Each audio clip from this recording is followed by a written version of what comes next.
साथियों नमस्कार। Youth competition times के ऑफिशियल यूट्यूब चैनल पर आप सभी मित्रों का स्वागत है।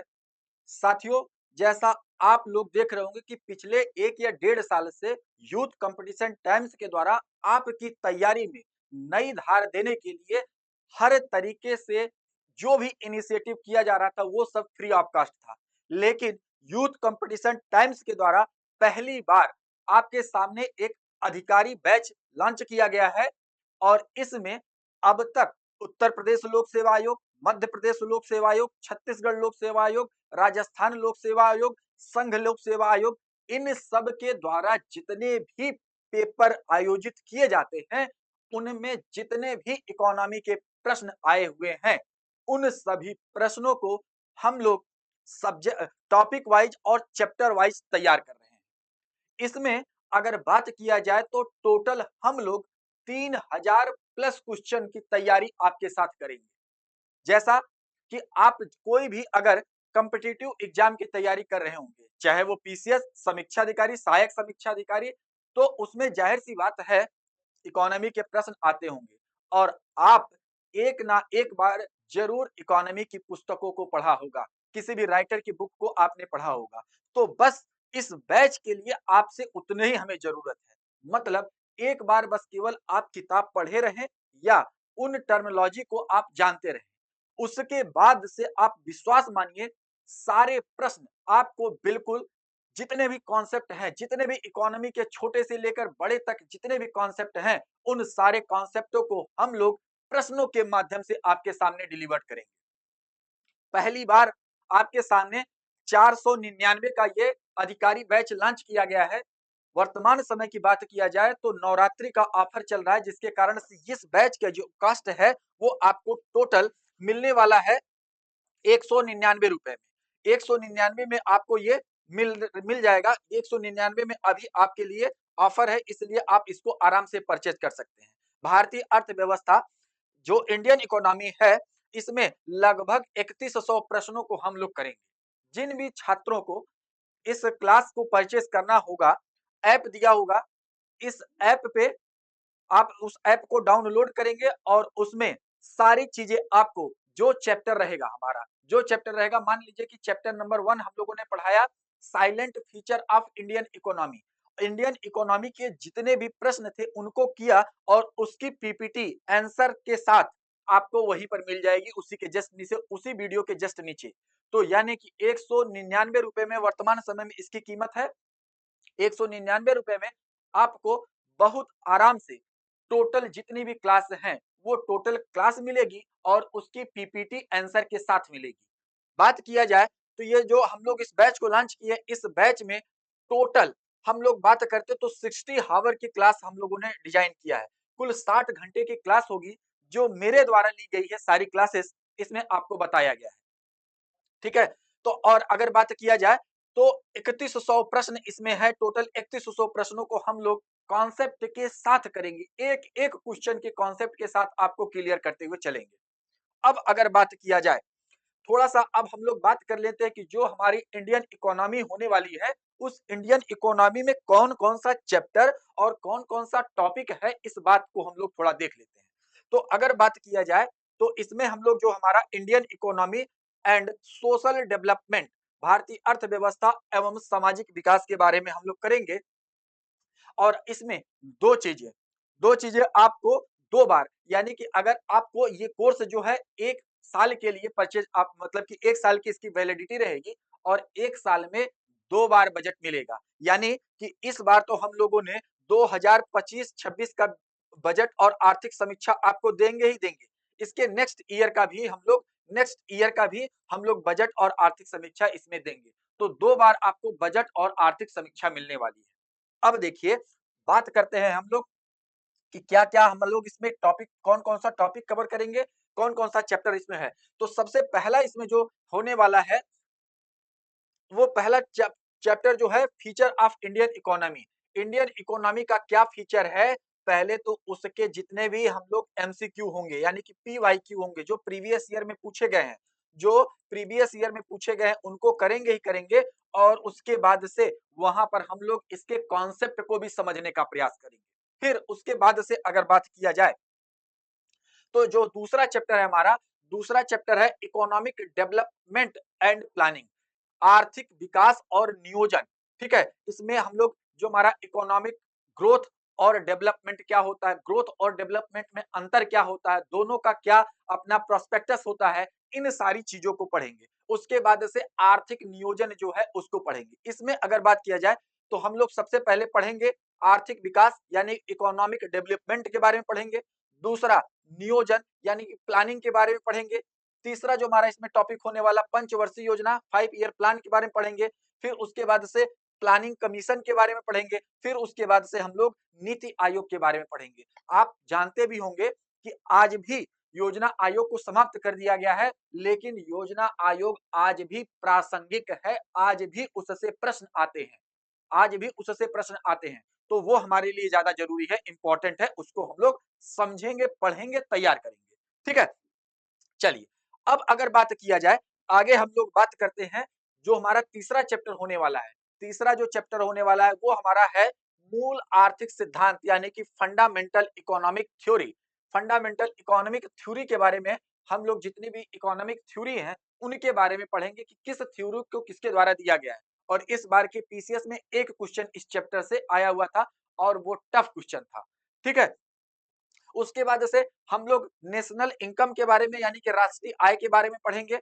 फिर उसके बाद से अर्थव्यवस्था का जो प्राथमिक क्षेत्र होता है यानी कि एग्रीकल्चर सेक्टर, और एग्रीकल्चर सेक्टर में अगर बात किया जाए तो हम लोग पढ़ेंगे प्रोविजन रिलेटेड एग्रीकल्चर यानी कि कृषि संबंधी प्रावधान क्या है, न्यूनतम समर्थन मूल्य एमएसपी मिनिमम सपोर्ट प्राइस क्या है, कृषिगत उत्पादन एग्रीकल्चर प्रोडक्शन क्या है, फसल की किस्में वेराइटी ऑफ क्रॉप इसके बारे में पढ़ेंगे। उसके बाद से एग्रो टेक्निक यानी कि कृषि में जो जो भी टेक्नोलॉजी यूज में लाई जाती है उसके बारे में हम लोग पढ़ेंगे, एग्रो टेक्नोलॉजी के बारे में पढ़ेंगे। फिर उसके बाद से कृषि क्रांति एवं mission, agro revolution and mission इसके बारे में पढ़ेंगे। और जितने भी कृषि से रिलेटेड अनुसंधान संस्थान है वो कहाँ पर स्थित है उसके बारे में हम लोग जरूर पढ़ेंगे। तो एग्रीकल्चर रिसर्च इंस्टीट्यूशन के बारे में पढ़ेंगे। फिर एग्रीकल्चर से रिलेटेड जो समितियां बनाई गई हैं, एग्रीकल्चर से रिलेटेड जो समितियां बनाई गई हैं, एग्रीकल्चर कमेटी, उसके बारे में हम लोग पढ़ेंगे। उसके बाद से नाबार्ड, सुपर इंपॉर्टेंट टॉपिक है, हर बार कुछ ना कुछ इससे पूछा जाता है। तो नाबार्ड, नाबार्ड जिसका पूरा नाम क्या, national bank for agriculture and rural development, इससे रिलेटेड प्रश्नों को हम लोग करेंगे।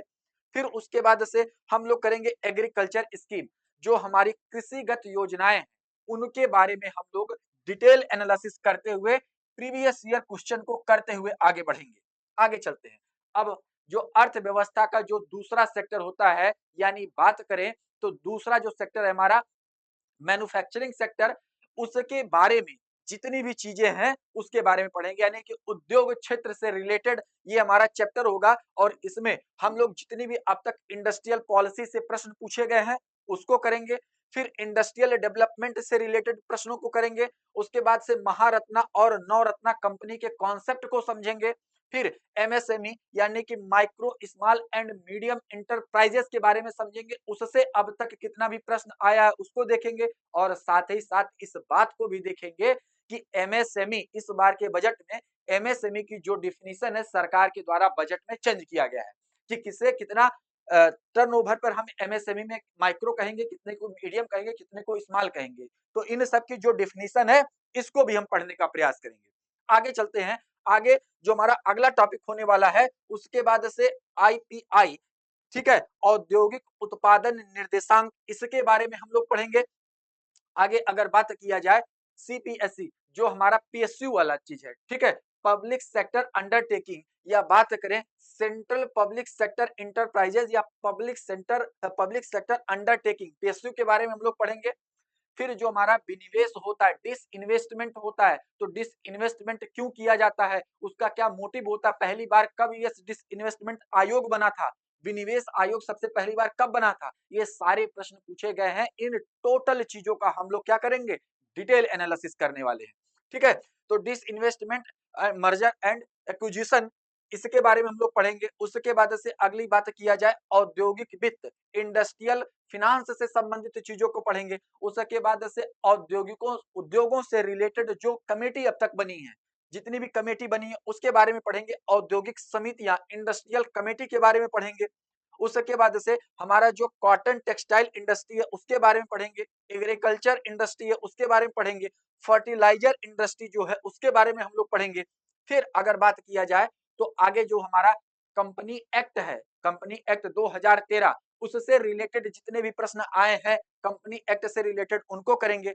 भारत सरकार के द्वारा जो 2014 में मेक इन इंडिया प्रोग्राम चलाया गया था उससे अब तक प्रश्न जो पूछा गया है उसको करेंगे। Startup India programme, stand up India programme, इसके बारे में पढ़ेंगे। मुद्रा योजना क्या है उसके बारे में पढ़ेंगे, मतलब जो जो भी अब तक उससे क्वेश्चन आए हैं उसके साथ कॉन्सेप्ट को देखेंगे।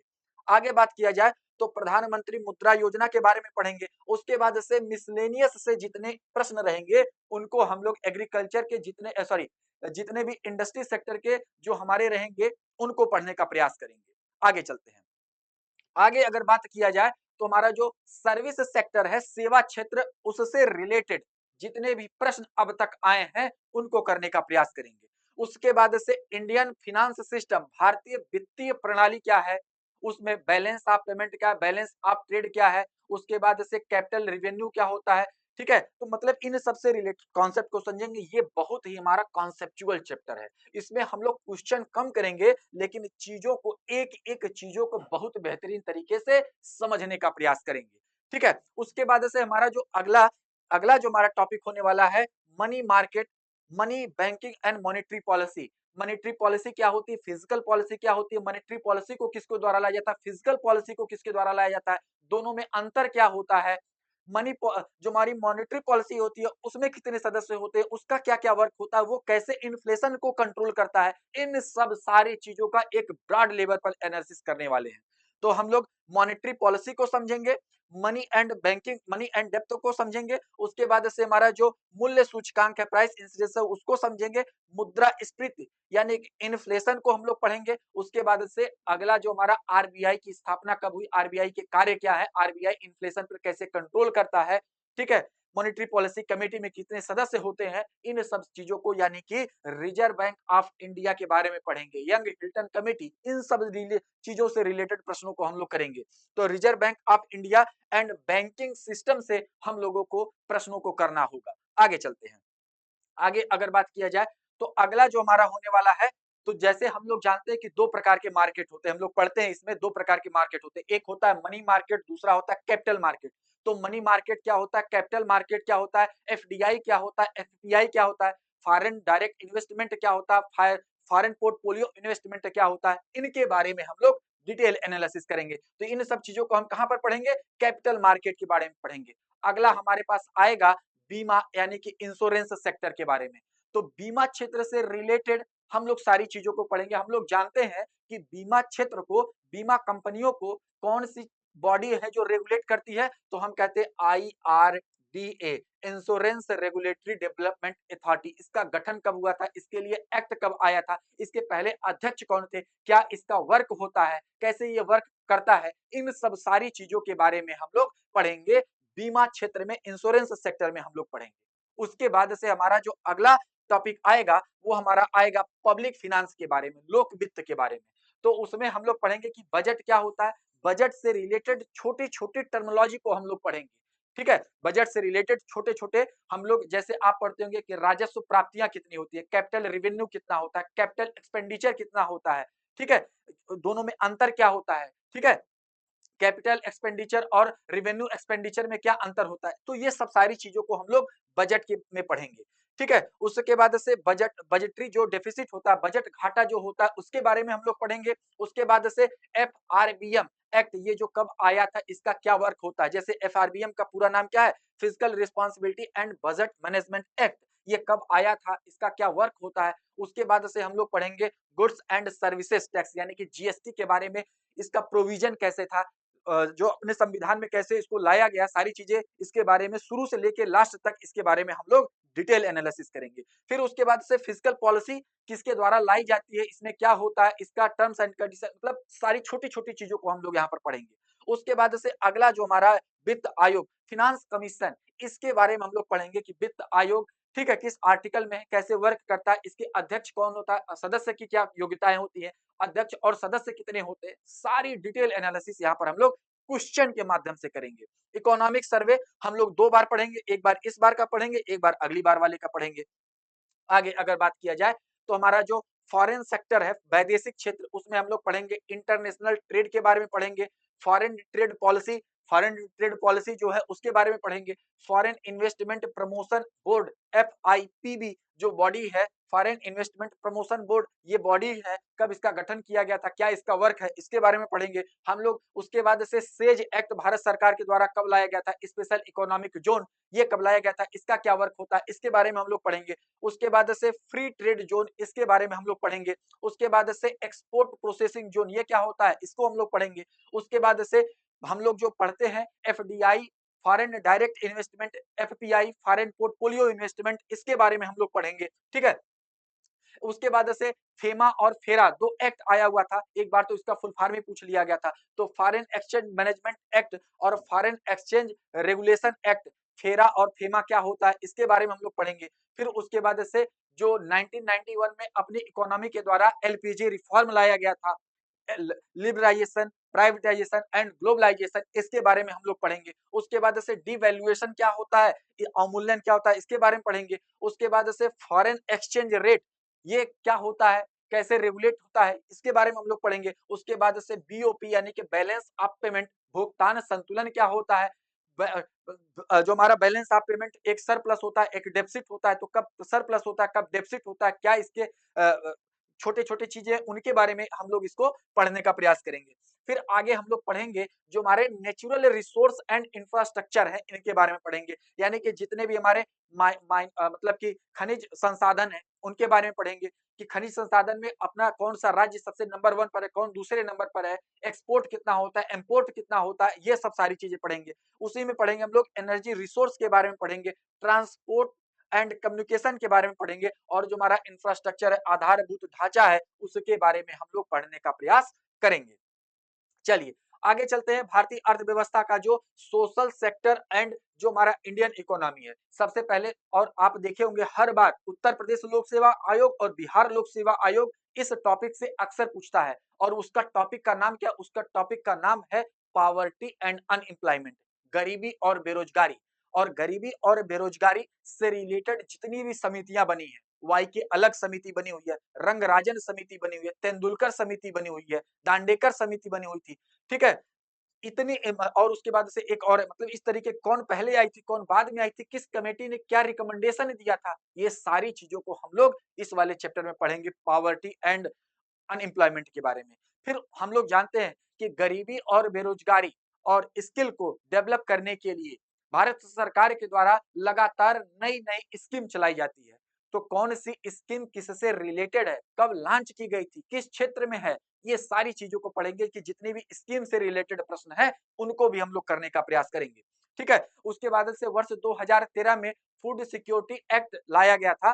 ठीक है, खाद्य सुरक्षा अधिनियम 2013 लेके आया गया था, उसका क्या प्रोविजन है, उसके बारे में पढ़ेंगे हम लोग। ठीक है, तो खाद्य सुरक्षा नेशनल फूड सिक्योरिटी मिशन 2013 का जो ये एक्ट आया था, उसके बारे में हम लोग पढ़ेंगे। सॉरी, मिशन जो है ये 2007-8 में आया था, और उसके बाद से एक्ट जो आया था वो 2013 में आया था।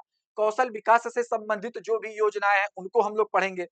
उसके बाद से जो ई राशन कार्ड है और जो सर्विस ये है, मनरेगा के बारे में पढ़ेंगे। स्वर्ण जयंती शहरी ग्राम स्वरोजगार योजना के बारे में हम लोग पढ़ेंगे, जो भी इसके प्रश्न है उनको करेंगे और कॉन्सेप्ट को भी पढ़ेंगे। उसके बाद से पॉवर्टी, जो हमारा गरीबी उन्मूलन है, उससे रिलेटेड चीजों को पढ़ेंगे। रोजगार से संबंधित जो भी हमारे चलाई आ रही है सरकार के द्वारा स्कीम, उसके बारे में हम लोग पढ़ेंगे। उसके बाद से आवास से संबंधित योजनाओं के बारे में पढ़ेंगे। प्रधानमंत्री ग्रामोदय योजना क्या है, इसके बारे में पढ़ेंगे। ग्रामीण विकास योजना क्या है, इसके बारे में हम लोग पढ़ेंगे। मिनिमम नीड प्रोग्राम या न्यूनतम आवश्यकता कार्यक्रम क्या है, इससे रिलेटेड जो भी PYQ आएंगे उनको हम लोग करेंगे। फिर सोशल सिक्योरिटी प्रोग्राम से करेंगे। फिर PM केयर फंड से रिलेटेड, जो कि ये काफी ज्यादा चर्चा में भी रहता है, तो इसको भी हम लोग देखेंगे। आगे अगर बात किया जाए तो अगली जो हमारी स्कीम होगी जवाहर रोजगार योजना, इसके बारे में देखेंगे। अदर जो स्कीम है उसके बारे में पढ़ेंगे। स्वास्थ्य संबंधी जितनी भी भारत सरकार के द्वारा, राज्य सरकारों के द्वारा चलाई जा रही योजना उसको पढ़ेंगे, शिक्षा संबंधी योजनाओं को देखेंगे, महिला वृद्ध बाल कल्याण संबंधी योजनाओं को देखेंगे, राष्ट्रीय पेंशन योजना नेशनल पेंशन स्कीम के बारे में पढ़ेंगे, अटल पेंशन योजना के बारे में पढ़ेंगे, उज्ज्वला योजना जो है उससे रिलेटेड चीजों को हम लोग करेंगे, समझेंगे। अपने आगे जो हमारा है अल्पसंख्यक अनुसूचित जाति अनुसूचित जनजाति कल्याण संबंधित जो योजना है उनको करेंगे, अन्य जो योजना है उनको हम लोग पढ़ेंगे, विभिन्न प्रकार के जो महत्वपूर्ण सूचकांक होते हैं उनके बारे में भी पढ़ेंगे कि कौन से सूचकांक में भारत का क्या स्टेटस है और किस कंपनी मतलब कि किस संस्था के द्वारा इस इंडेक्स को जारी किया जाता है। तो सारी चीजों को हम लोग यहाँ पर पढ़ेंगे। जो भी करंट का रहेगा उसके लिए हम लोग अलग से वीडियो बना के पढ़ेंगे, लेकिन पढ़ेंगे। ईज ऑफ डूइंग बिजनेस से रिलेटेड चीजों को पढ़ेंगे। फिर ग्लोबल जेंडर गैप इंडेक्स क्या होता है, इसको कौन जारी करता है, क्या भारत का स्टेटस है, इसके बारे में पढ़ेंगे। ह्यूमन डेवलपमेंट इंडेक्स किसके द्वारा जारी किया जाता है, भारत का क्या स्टेटस है, इसके बारे में पढ़ेंगे। वर्ल्ड हैप्पीनेस इंडेक्स इसके बारे में पढ़ेंगे। उसके बाद जैसे MPI multi dimensional poverty index इसके बारे में हम लोग पढ़ेंगे। उसके बाद जैसे physical quality of life index, ये इंडेक्स किसके द्वारा जारी किया जाता है और भारत का क्या स्टेटस है, इसके बारे में पढ़ेंगे। बेयर नेसिटीज इंडेक्स जो होता है इसके बारे में पढ़ेंगे हम लोग। अब उसके बाद से जो डेमोग्राफिक है, जनसंख्या से रिलेटेड जितने भी चीजें हैं उनको भी हम लोग करेंगे। फिर इंडियन पॉपुलेशन में सेक्स रेशियो क्या होता है, लिटरेसी क्या होता है, ग्रोथ रेट क्या होता है, पॉपुलेशन क्या होता है, पॉपुलेशन डेंसिटी क्या होता है, इंडियन अर्बनाइजेशन क्या होता है और वर्ल्ड पॉपुलेशन। यहाँ से अक्सर उत्तर प्रदेश लोक सेवा आयोग क्या करता है, यहाँ से जरूर प्रश्न पूछता है, तो इसको भी हम लोग बहुत अच्छे तरीके से करेंगे। आगे अगर बात किया जाए तो population density, sex ratio, birth rate और death rate, urbanisation, world urbanisation, इसके बारे में हम लोग पढ़ेंगे। ठीक है, उसके बाद से जितने भी राष्ट्रीय और अंतरराष्ट्रीय संगठन है, ओसीईडी हो गया, ओपेक हो गया, डब्ल्यूटीओ हो गया, एफएओ हो गया, वर्ल्ड बैंक हो गया। वर्ल्ड बैंक में कुल 5 संस्थाएं होती हैं, जैसे आईबीआरडी होता है, आईडीए होता है, मीगा होता है, आईसीएसआईडी होता है। तो वर्ल्ड बैंक 5 संस्थाओं से मिलकर बनी होती है, तो उनको भी हम लोग पढ़ेंगे। तो ये सारी चीजें, ठीक है। नेशनल फाइनेंस ऑर्गेनाइजेशन, अंतरराष्ट्रीय फाइनेंस ऑर्गेनाइजेशन, तो जितने भी वर्ल्ड से रिलेटेड इकोनॉमी में संस्थाएं आती हैं उनको पढ़ेंगे। और लास्ट में जितना भी बचा रहेगा मिसलेनियस, जितना हमारा कॉन्सेप्ट छूटा रहेगा उन सबको हम लोग मिसलेनियस वाले चैप्टर में कंक्लूड करके तैयार कर लेंगे। तो ये टोटल 16 चैप्टर, और 16 चैप्टर में कम से कम 100 टॉपिक हैं, उनको पढ़ेंगे।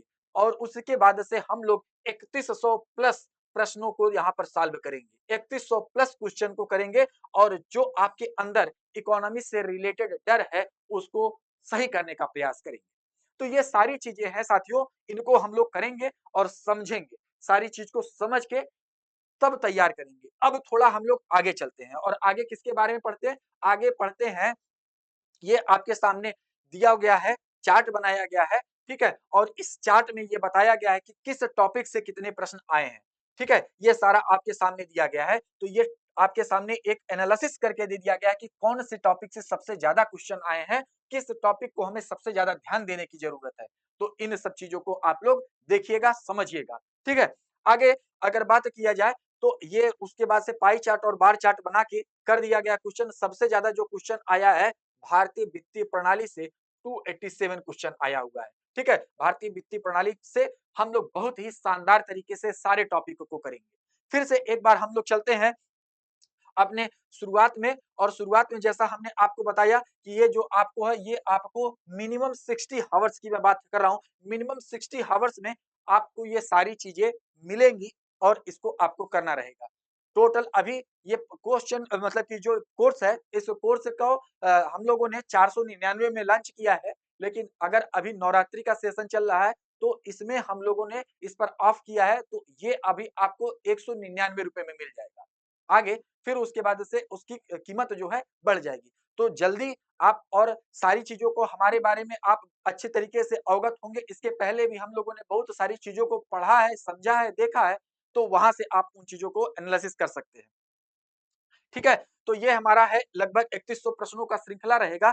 और जो भी साथी को कोई भी दिक्कत होगी, अगर आपको इस कोर्स परचेज करने के बाद कोई भी ऐसा टॉपिक है जो आपको समझ में नहीं आएगा या कोर्स परचेज करने में आपको दिक्कत आएगी, तो व्हाट्सएप नंबर आप लोग जरूर नोट करिएगा। व्हाट्सएप नंबर है हमारा, इसको नोट कर लीजिएगा। इस पर आप मैसेज कर देंगे, मैं आपके सारे प्रॉब्लम को दूर करूंगा।